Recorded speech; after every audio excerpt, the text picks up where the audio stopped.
I'm really excited to be here documenting my journey of healing because I know that there's going to be a point in my life in the future when I look back on all of this and I realize everything that I've been through and where I am, where I was, everything that was happening and stuff. And it's just an exciting kind of thing to explore and document. And I'm really excited about that because I know that the way that things have already gone, I've had epiphanies, I've had realizations that have transformed my way of approaching life. And just knowing where I'm at mentally and emotionally and everything and recognizing what's necessary moving forward is just absolutely key. And again, I recall that I used to wake up in anxiety and depression and fear and worry and all that stuff, and things have changed.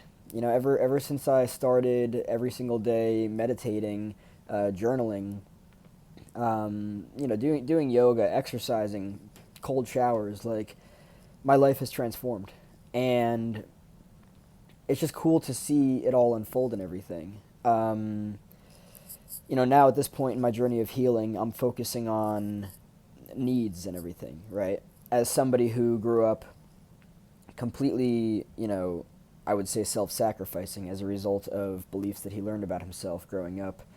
I'm now looking at needs and everything, and it's like, oh, okay, like I have needs and everything. I'm not just the doormat for people.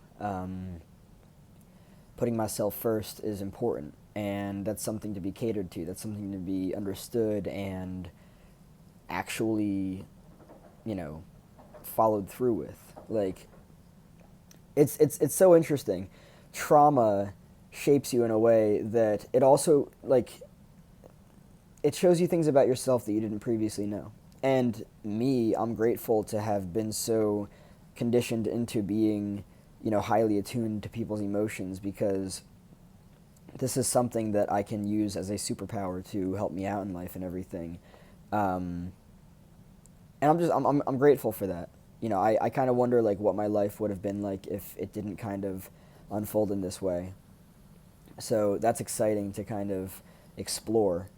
Um, I think that what I'm focusing on right now is really just letting old habits that are not beneficial for me anymore die out.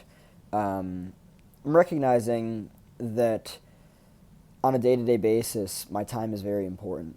My energy is very important. If I'm not investing it in things that are important to me, then I'm wasting it. And I don't want to do that anymore. I've spent enough time in my life doing that, and it's just very important for me to have a foundational understanding of what it is that I want to be doing with my life.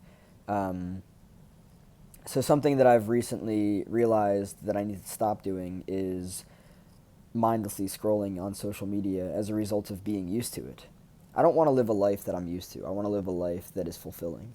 And this is why I wrote a quote that says, "What you're used to will use you," and it's true.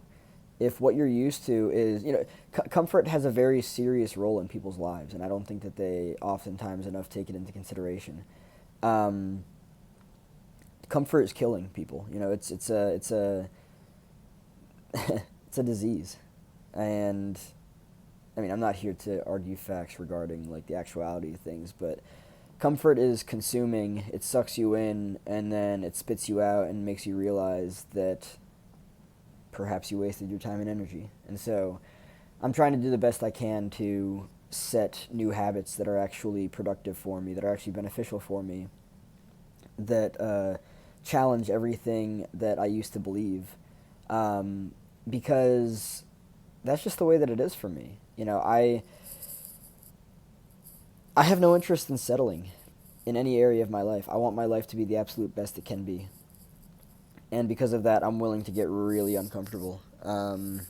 Step outside, or not step outside of, expand beyond what it is that I'm comfortable with.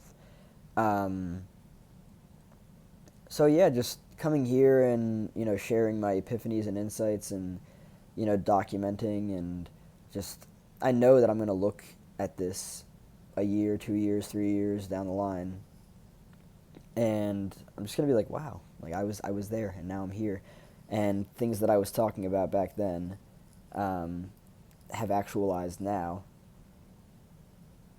and it's really cool. that's very meaningful for me. And now, like, looking at the fact that, I recognize that throughout my life in many different times, I have struggled to be present.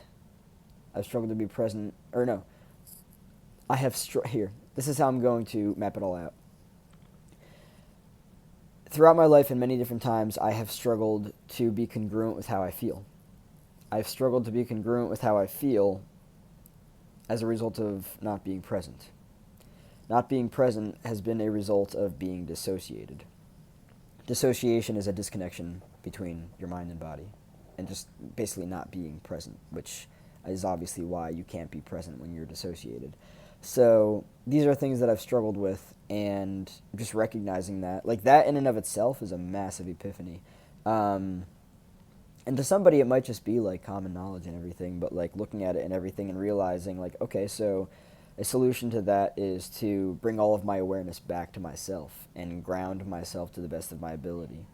That's going to be beneficial, obviously, and just continuing working to implement that and be conscious of that, is going to be necessary, and it will change the dynamics of things moving forward. So I'm just excited to explore this journey of healing and, document the process, share epiphanies, insights, realizations, all that stuff. And it's great. And yeah, I'm very excited.